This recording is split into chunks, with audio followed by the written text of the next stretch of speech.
I never thought grief could taste so bitter. My name is Madison Carter, and on the day of my billionaire father's funeral, I learned that death doesn't only steal the ones we love, it exposes the monsters left behind. As the church bells tolled, my stepmother Vanessa stood at the altar, her black veil hiding a smile sharper than any blade. With trembling hands, she waved a will in front of hundreds of mourners and announced that my father had left her everything: his empire, his fortune, and the crown jewel, our $9 billion mansion. Then, as if the coffin behind her weren't proof enough of our loss, she turned to me and my brother Tyler and ordered us out of our own home. The crowd gasped. Tyler's eyes filled with fear. But me? I laughed, because Vanessa had no idea what secret that mansion was hiding. The church was cloaked in silence, heavy with the scent of lilies and wax from the tall candles burning beside my father's coffin. I stood stiffly in the front pew, my hands clutching Tyler's trembling fingers. My younger brother leaned against me, his knuckles white, his lips pressed so tight they had lost all color. He was only 21, far too young to stand in the shadow of betrayal, but here we were, two children mourning a father while watching his legacy stolen in broad daylight. Vanessa walked slowly to the podium, her black dress sweeping across the marble floor. She was beautiful, in a cruel, calculated way. Perfect blonde hair, a diamond necklace that sparkled under the chandelier, and crocodile tears that slid down her cheek but never reached her cold, glittering eyes. She sniffled into a silk handkerchief, then raised a thick envelope. The sound of paper against the microphone echoed like a thunderclap.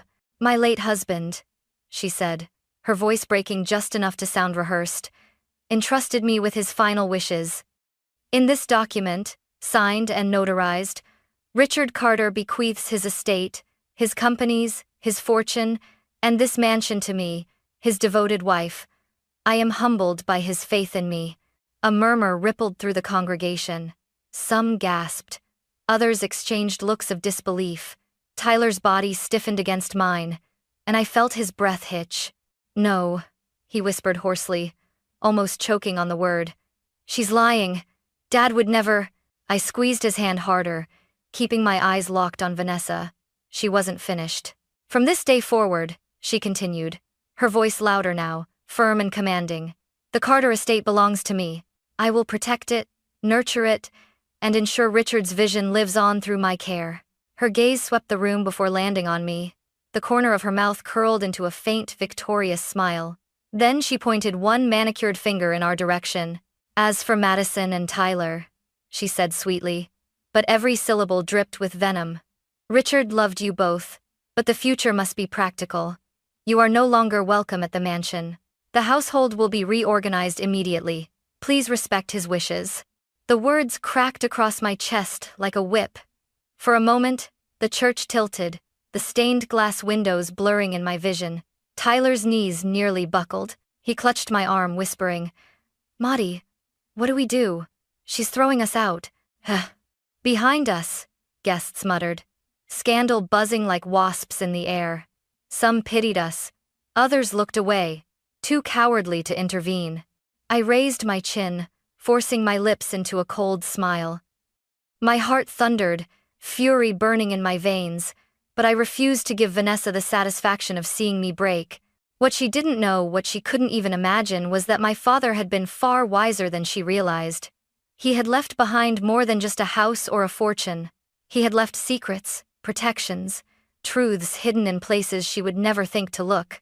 So while my brother's eyes glistened with fear and the congregation drowned in whispers, I did the one thing no one expected. I laughed. The sound cut through the silence like shattered glass. Vanessa's smile froze, her eyes narrowing in suspicion. And in that moment, I swore to myself, she could wave her forged papers and lock every door in that mansion, but the Carter legacy would never belong to her. It belonged to us. As Tyler and I stepped out of the church, the cool Virginia air hit my face like a slap. Reporters waited at the gate, cameras flashing, their voices rising above the hum of traffic. "Miss Carter, is it true your stepmother now owns the estate?" I ignored them, holding Tyler's hand tighter as we pushed past the swarm. The black limousine Vanessa had ordered for us was nowhere in sight. Of course not. She hadn't arranged for our return, she had arranged for our exile. We stood abandoned on the church steps, our father buried inside, our so-called home stolen in front of us. Tyler looked at me, his eyes glassy. Maddie, do you remember when Dad used to walk us through the garden at night? The roses, the fountains. It never felt like just a house. It felt alive. His words pulled me backward in time. I could still see it, the Carter mansion rising from the hillside, like a castle carved from light. $9 billion worth of marble, glass, and history. But, to me, as a child, it was never about the price tag. It was about Dad's steady hand on my shoulder, his deep voice reminding me, a home isn't built with stone, Madison. It's built with love, and it's your duty to protect it. I remembered running down the grand staircase, my shoes clicking against polished oak while Mom's laughter floated from the kitchen. I remembered Tyler at the piano in the music room, his small fingers fumbling at first, then soaring into melodies that made our parents beam with pride. That house held everything.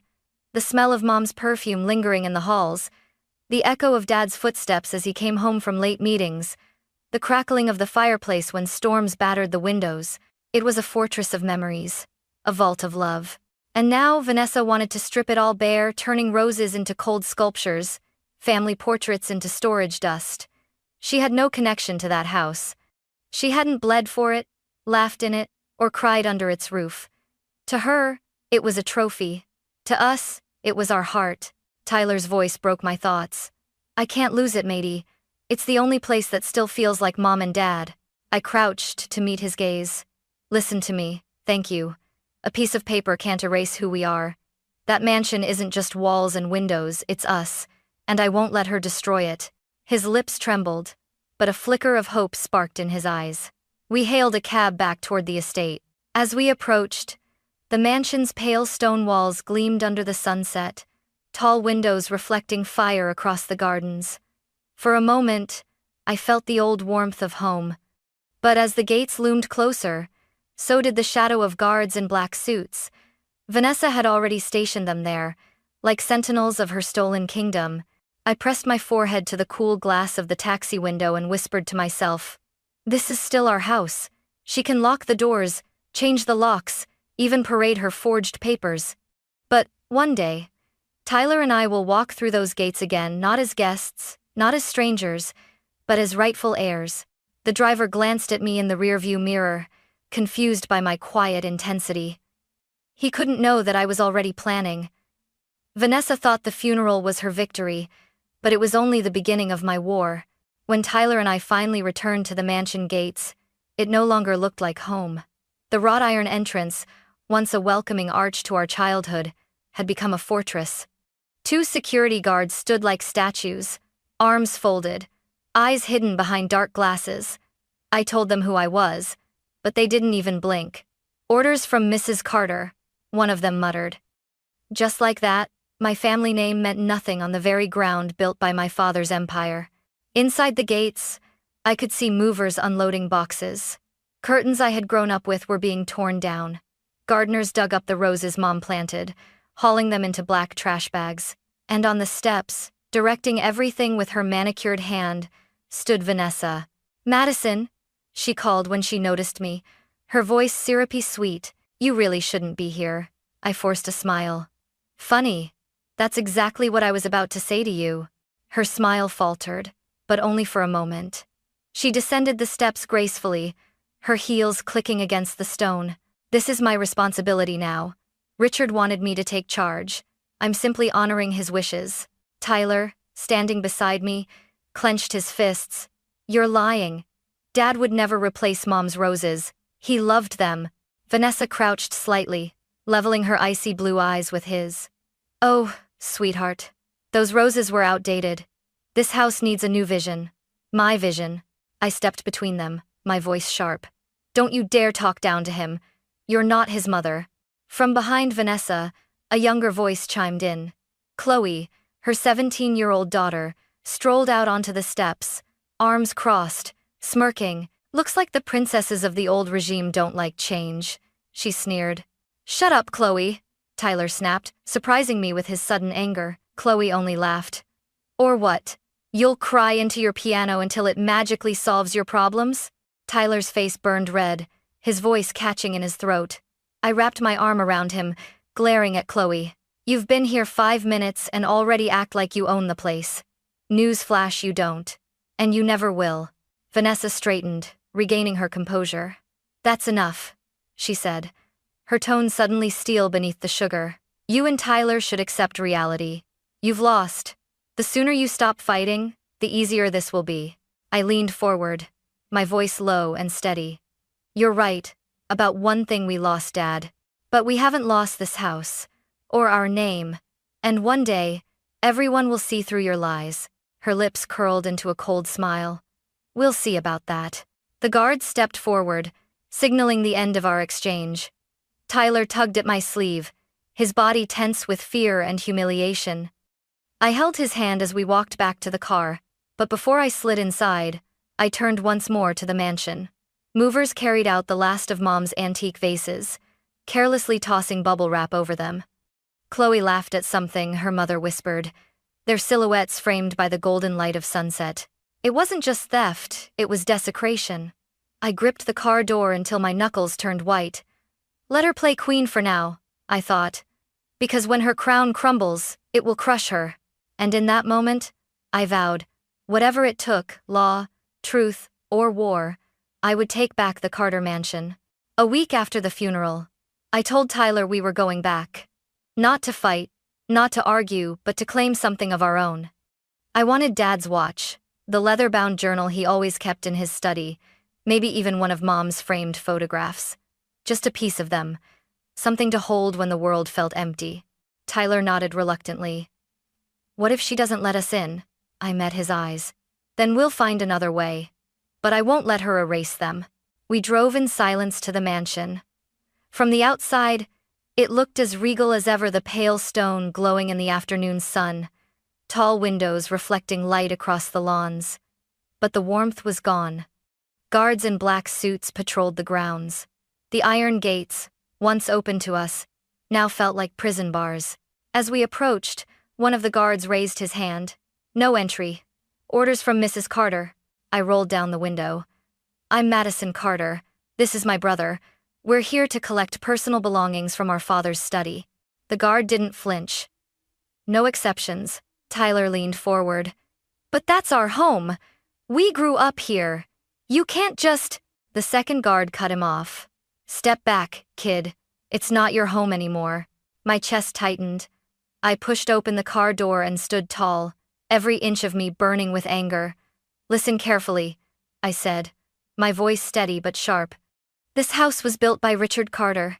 My mother's roses bloomed in that garden long before Vanessa ever set foot on this property. You don't get to tell me it's not my home. The guards exchanged a look, but didn't move. And then, like clockwork, Vanessa appeared on the steps, Chloe at her side. Madison, Vanessa called out, her voice dripping with false sympathy. I told you already. You and Tyler need to move on. Clinging to the past won't help. I clenched my fists. I don't want the fortune, Vanessa. I don't care about your fake will. I just want my father's keepsakes. His watch, his journal, Mom's photograph. You can't take those from me. She descended the steps, Chloe following with a smirk plastered across her face. Vanessa stopped at the gate, her eyes glinting. Everything inside belongs to me now. If you want something, you'll have to request it through my lawyer. Your lawyer? I nearly laughed. You're really gonna hide behind paperwork to keep a daughter from holding her father's watch? Chloe leaned against the gate, her tone mocking. Why don't you two just accept it? Dad didn't want you. He wanted us. Tyler gasped as if struck, his face flushing with humiliation. Before I could stop myself, I stepped closer, fire rising in my chest. Say that again, I snapped, my voice trembling with rage. Chloe's smirk faltered, but Vanessa pulled her back gently. Don't waste your breath, Madison. Go live your life. This mansion has no place for you anymore. The guards shifted, ready to close the gates. Tyler tugged on my sleeve, his voice breaking. Maddie, let's just go. I turned back toward the mansion one last time. My mother's garden was gone. My father's study, sealed. The house, our house, was slipping further from reach with every second. But as the gates clanged shut in our faces, I whispered under my breath, "This isn't over, not by a long shot." And for the first time, I saw Vanessa's smile twitch just slightly. She knew I meant it. The night after we were locked out, I couldn't sleep. I sat on the edge of the motel bed, staring at the cheap lamp's flickering bulb, while Tyler dozed fitfully beside me. Every time I closed my eyes, I saw Vanessa's smug smile, Chloe's mocking sneer, the gates slamming shut. It wasn't just rage burning inside me, it was something deeper. A certainty, Dad would never have left us with nothing. The next morning, I called Mr. Sullivan, one of my father's oldest friends and business partners. He answered on the second ring, his voice low and weary. "Madison, I was waiting for this call.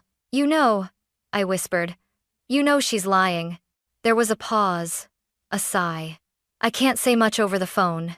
Meet me at Carter & Co., ATS, old headquarters, noon."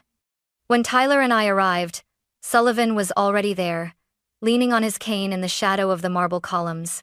His face looked older, lined with grief, but his eyes burned with a quiet fire. He gripped my hand tightly. "Your father loved you. Both of you, don't ever doubt that. And he didn't trust Vanessa, not really. He suspected she might try something. That's why..." Sullivan glanced around before lowering his voice. "That's why he created a trust." I frowned. "A trust?" Sullivan nodded. "Months before he got sick, he asked his lawyer, Harold Green, to draft a confidential document. The mansion, most of the estate, he moved it into the Carter family trust. Its beneficiaries were you and Tyler." My heart slammed against my ribs. "So all this time, Vanessa's been waving around a fake will? Or one signed under pressure?"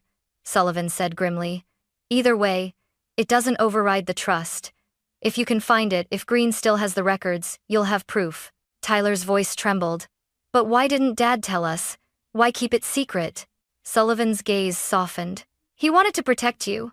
He thought if Vanessa didn't know, she couldn't tamper with it. But she's clever.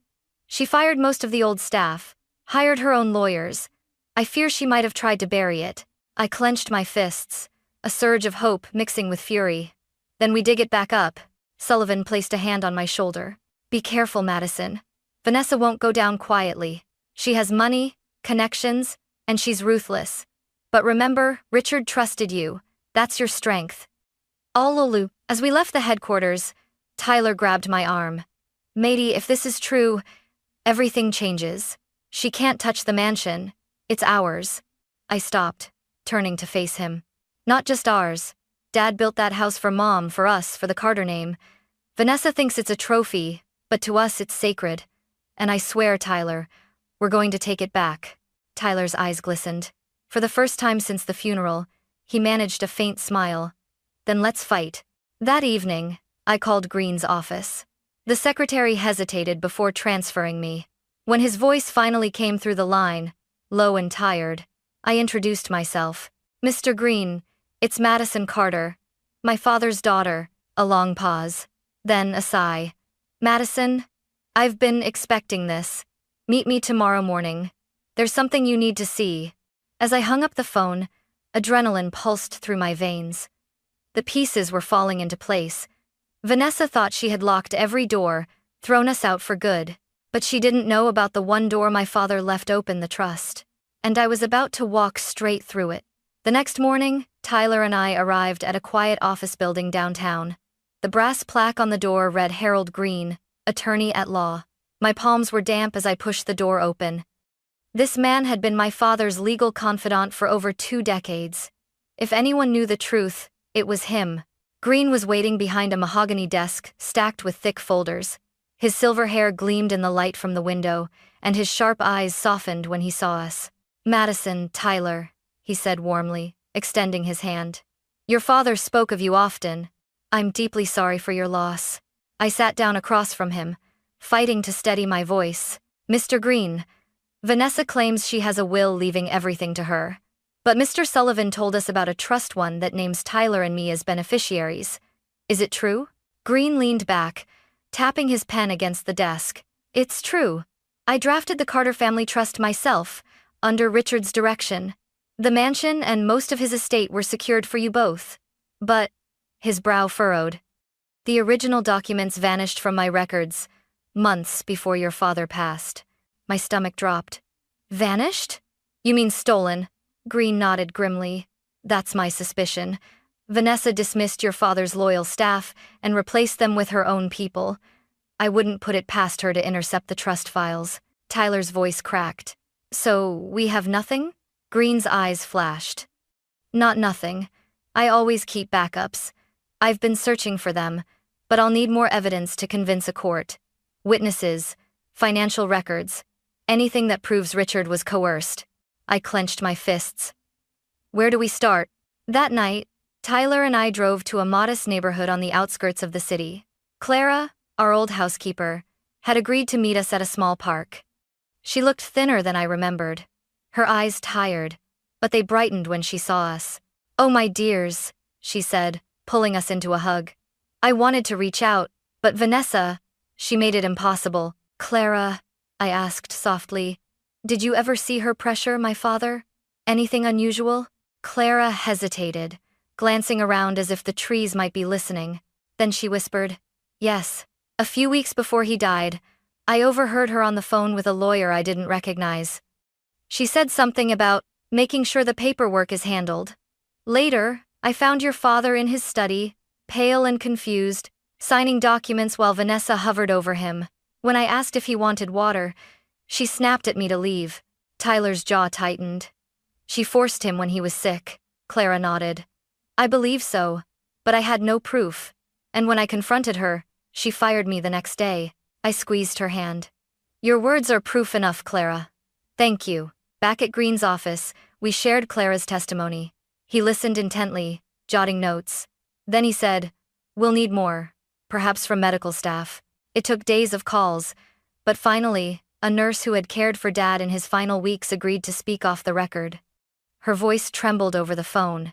Your father was weak, sometimes barely conscious, yet Vanessa always brought stacks of papers, insisting he sign them. He looked lost. I doubt he understood. When I hung up, Tyler's eyes were wide with both fear and hope. That's it, Maddie. We're building a case. I looked at him, my heart pounding. No, we're building a war, and Vanessa has no idea what's coming. The courthouse smelled of polished wood and cold air conditioning, but to me it was the scent of battle. Tyler sat beside me at the plaintiff's table, his leg bouncing nervously. Across the aisle, Vanessa and Chloe sat in sleek black suits, their lawyer a sharp-jawed man named Whitaker shuffling papers like he was dealing cards at a rigged game. Vanessa's expression was pure serenity, a performance perfected. Chloe chewed gum with lazy defiance, her eyes locked on Tyler as if daring him to look away. I squeezed my brother's hand. Whatever happens, we fight to the end. He nodded, swallowing hard. For Dad. For Mom. When the judge entered, everyone rose. My heart thundered, but I kept my shoulders square. This was it, the moment we had been crawling towards since the funeral. Whitaker opened with a smooth, rehearsed voice. Your Honor, the evidence is clear. Richard Carter, a man of sound mind, left his entire estate to his wife, Vanessa Carter. The will is notarized, witnessed, and valid. The children, though grieving, are unfortunately misled by emotions. They wish to contest a document that represents their father's true wishes. He handed the will to the judge, who glanced at it briefly before setting it aside. Then Green rose, his voice calm but firm. Your Honor, what my colleagues across the aisle fail to mention is that this so-called will emerged only after Richard Carter's health deteriorated. We have multiple witnesses testifying that he was weak, sometimes barely conscious, and that Vanessa controlled every interaction during his final weeks. He gestured to me. My stomach flipped, but I stood tall and walked to the witness stand. Miss Carter? Green began gently. Can you tell the court what happened at your father's funeral? I took a deep breath. Vanessa produced this will in front of hundreds of people, claiming my father left her everything. Then she ordered me and my brother out of the house we grew up in. No mementos, no keepsakes, nothing. Just grief and humiliation. Gasps rippled through the gallery. I could feel Vanessa's eyes burning into me, but I refused to look her way. Green pressed on. Did you believe, based on your father's values and your relationship with him, that he would disinherit you? I steadied my voice. Never. He taught us integrity, responsibility. He always said the mansion wasn't about wealth, it was our family's heart. He would never give it all away to someone who married him late in life. Whitaker stood abruptly. Objection. Speculation. The judge nodded. Sustained. Stick to facts, Miss Carter. I swallowed and sat down, but my gaze met Tyler's. His hands shook, yet his eyes glimmered with resolve. Next, Clara testified. She described Vanessa's rage, the night she caught my father signing papers while barely awake. Then the nurse's testimony echoed through the courtroom like a dagger. He didn't even know what he was signing. For the first time, Vanessa's mask cracked. She shifted uncomfortably, her jaw tightening. Chloe leaned in, whispering something that made her mother's nostrils flare. But the turning point came when Green opened a small folder and produced a USB drive. My pulse quickened, I knew what it was. Your Honor, Green said, voice rising with conviction. This drive contains a backup of the Carter Family Trust, a digital copy kept on the company's secure servers, notarized and time-stamped before Richard Carter ever fell ill. Whitaker jumped to his feet. This is outrageous. Unverified, the judge held up a hand. We'll examine it. End of. The clerk plugged the drive into the court's projector.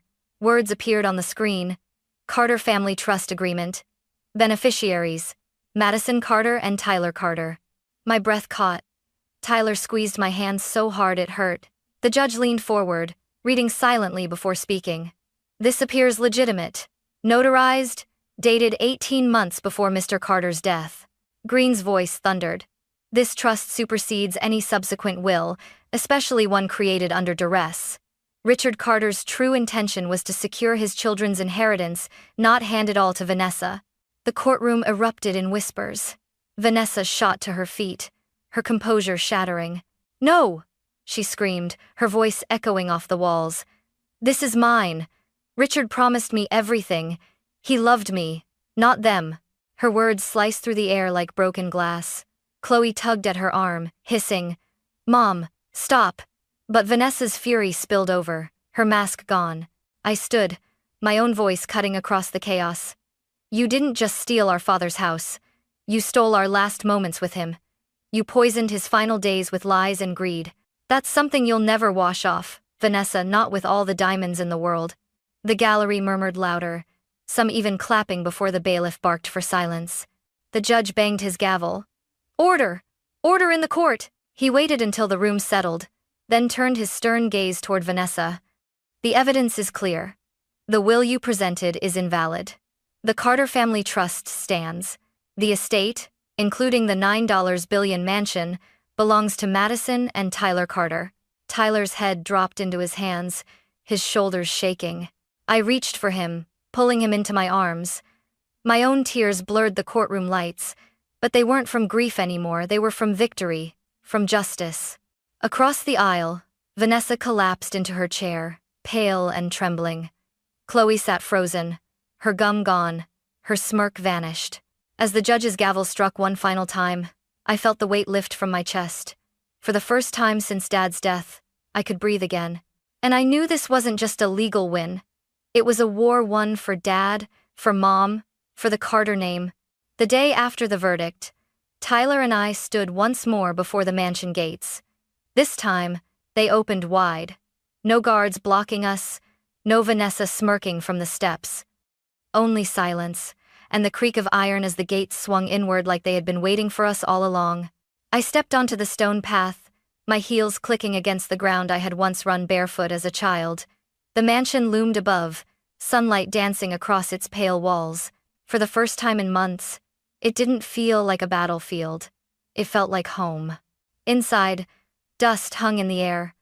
The movers had left half-finished boxes and broken memories. Mom's portraits had been shoved into storage rooms, Dad's study stripped bare. Tyler wandered into the music room, his fingers tracing the piano keys. A soft melody drifted through the air, shaky at first, then steady, filling the house with something it had been missing for far too long: life. I walked into Dad's study, my heart heavy. On the desk, hidden beneath stacks of discarded papers, I found it, his leather-bound journal.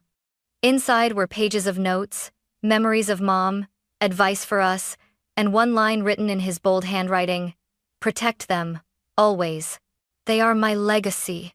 My throat tightened. I clutched the book to my chest and whispered, "I will, Dad. I promise." Tyler appeared in the doorway, his eyes wet. "So, what now? Do we live here again?"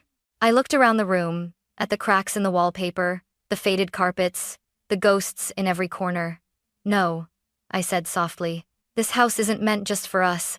If we keep it locked away, it'll rot with memories and pain.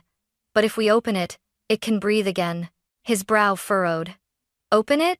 To who?" I smiled through my tears. "To the world. To kids like us who lost everything. To artists, musicians, dreamers who need a place to belong. We'll turn this mansion into something greater. Not a prison of greed, but a foundation of love. The Carter Foundation House." For a long moment, Tyler just stared at me. Then he laughed quietly, shaking his head. "That sounds exactly like Mom. She would have loved that." I nodded, gripping his hand. "And Dad too. He always said a legacy isn't in money, it's in what you give to others." Weeks later, the transformation began. The rose gardens were replanted, children's laughter replacing silence. We opened the library to the public, filled it with books on art and literature in honor of Mom. Tyler hosted music workshops in the Grand Hall, teaching kids to play the piano. I organized scholarships and leadership programs, carrying Dad's lessons of integrity and responsibility into every classroom we built. On opening day, I stood on the balcony, watching the courtyard below. Dozens of children played tag where Chloe once sneered at us. Volunteers painted murals on the walls. Tyler sat at the piano, guiding a little boy's fingers across the keys. The house was alive again, not with money, but with meaning. I closed my eyes and felt the sun on my face. In the breeze, I swore I could hear Mom's soft laugh, Dad's steady voice. "Protect them, always." I whispered into the wind. "We did it. We kept the promise." When I opened my eyes, Tyler stood beside me, Dad's journal in his hands.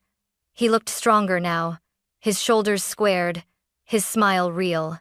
"We turned the mansion into something they'd be proud of," he said. I placed my hand on his shoulder. "No, Tyler. We turned it into something we can be proud of, too." And as the sun dipped low, casting golden light across the Carter Foundation house, I knew that no matter how much Vanessa had tried to steal, she had failed. Because wealth can be stolen, houses can be locked, but love endures. That was the real inheritance,